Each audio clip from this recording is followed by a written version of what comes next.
Storm clouds over Florida, a prison in darkness, and 4 desperate men who refused to stay locked away. What followed became the most daring escape in decades, in a manhunt that shook the state to its core. On a stormy night in Jacksonville, chaos ripped through the North River Correctional Facility. Florida, the Sunshine State, known for its beaches, palm trees, and endless summers. But on the outskirts of Jacksonville, where the salt air mixes with swamp heat and razor wire cuts the horizon, another Florida exists. A darker one. A world of concrete walls, watchtowers, and men who have nothing to lose. And on the night of August 14, 2018, that world erupted in chaos when one of the most daring prison escapes in modern history unfolded during a violent summer storm. At 8:42 p.m., lightning struck a transformer half a mile from the facility. The lights flickered, then died. Emergency generators should have kicked in. They didn't. For the first time in decades, North River Correctional sat in total darkness. Rain hammered the rooftops, thunder rolled over the swamp, and the cell blocks filled with shouts and pounding fists. Guards scrambled with flashlights, but panic spread faster than order.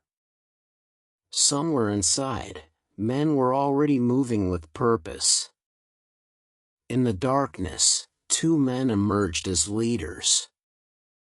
Luis Ortega, serving 25 years for armed robbery, and Darnell Price, a former mechanic who knew every inch of the prison's wiring. They weren't panicked like the others. They were focused.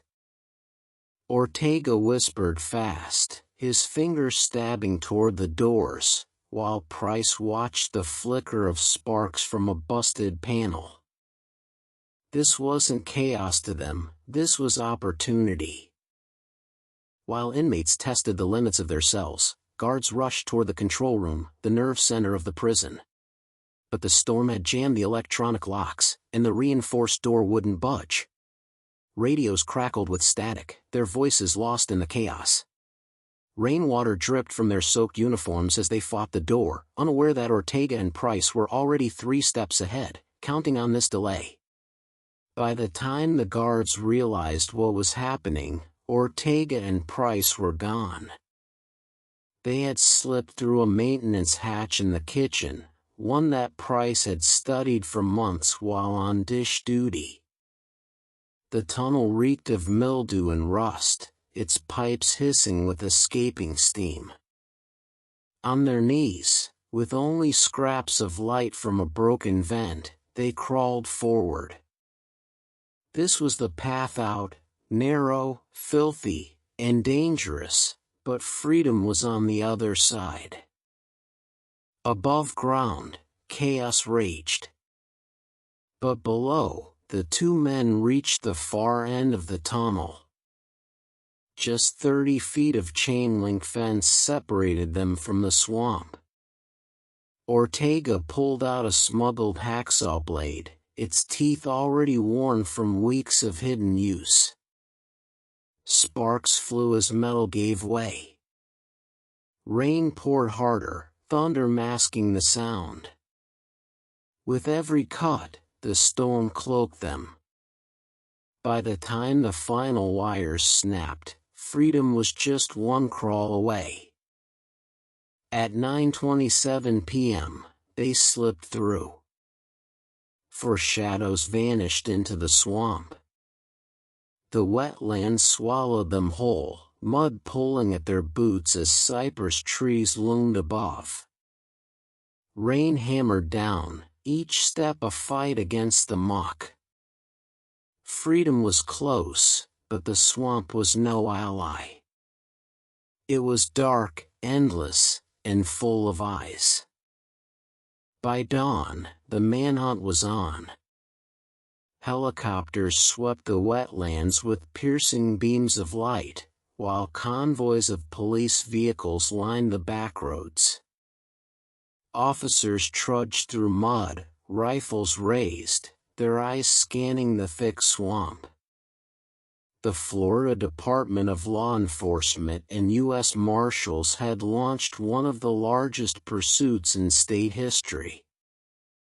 The city of Jacksonville woke to fear, its quiet suburbs shaken by the knowledge that killers were on the loose. Day 1, Ortega split from the group, hoping to reach Miami through backroads. His mistake was arrogance. He tried to buy food at a gas station in St. Augustine, still wearing prison boots. The clerk recognized him from the news.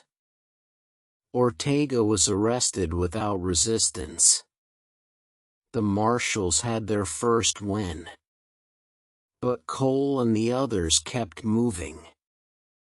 Day 2, Knox nearly got them caught. Injured during the fence cut, he slowed the group down. Blood left a trail through the swamp. Search dogs closed in near a fishing dock, and a firefight erupted. Knox went down in the exchange, killed instantly. The others slipped away in the chaos, their silhouettes vanishing into the cypress trees. The swamp swallowed him whole, another casualty of Cole's ambition.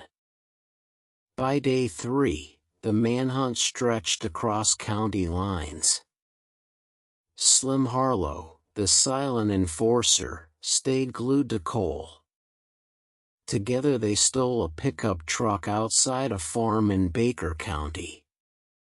The farmer, held at gunpoint, later told reporters their eyes were wild but focused, like men on a mission.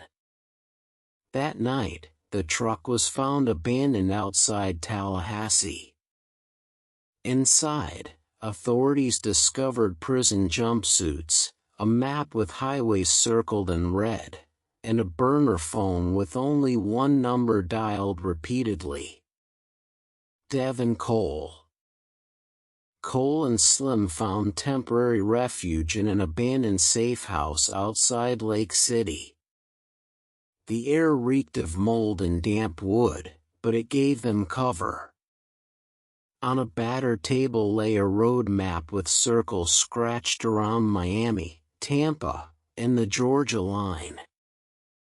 Their plan was becoming clearer. Cole wasn't just running, he was orchestrating something far bigger. Every mark, every line on that map pointed to a network waiting for him beyond the walls. By the fourth night, Cole and Slim had swapped their prison orange for jackets bought at a thrift store. They abandoned the stolen pickup at a rest stop off I-10, leaving behind cigarette butts and fast food wrappers that the marshals would later bag as evidence. Every move was rushed, every glance over their shoulders heavy with paranoia. Yet, for the first time since the breakout, they blended in, just two weary men among dozens on the road. Cole's plan always pointed south. Miami was the final stop, a city of lights, shadows, and opportunities. By the time law enforcement traced his movements, he and Slim were already within its sprawl. Helicopters circled overhead, beams cutting through the humid night, but the city was too vast, too alive. For fugitives desperate enough, Miami was both sanctuary and trap. The chase ended in Miami's Little Havana district. Rain poured down as squad cars boxed them in, red and blue lights bouncing off wet pavement. Cole stood defiant, weapon in hand, his face lit by the glow of police floodlights. Slim hesitated, then raised his hands. In that moment, the Florida prison break, one of the most daring escapes in decades, came to a violent, inevitable end. Freedom had lasted just 6 days. For Cole, it was over in a hail of sirens and rain.